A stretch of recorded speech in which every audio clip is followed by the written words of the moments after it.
Hey guys, in this video, I will show you how to log out of YouTube TV on all devices. Alright, so let's begin with the video. Now all we need to do is to head on over into our YouTube TV app. Or we can go to our website right here. So it's in tv.youtube.com. Now for us to go ahead and log out of our devices, all we need to do is to go to our profile right here.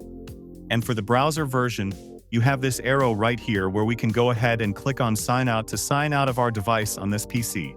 But for us to go ahead and remove all of the devices that we are logged in, all we need to do is to just go on our profile right here and then click on manage your Google account. Now this will open up a new tab and we're going to go into security.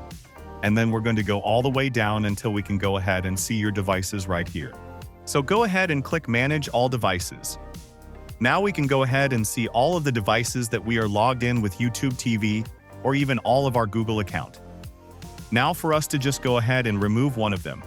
Then just go ahead and choose one. And then go ahead and click on sign out right here. Go ahead and sign out. And this will remove that particular device from your Google account. You can also do this with all of your YouTube TV. You can also do this on all of the devices which has your YouTube TV logged in. And there you go. So that's basically how you can log out of YouTube TV on all devices. So that's all for this video. Consider subscribing if you find it helpful, and I'll catch you in the next one. Thanks.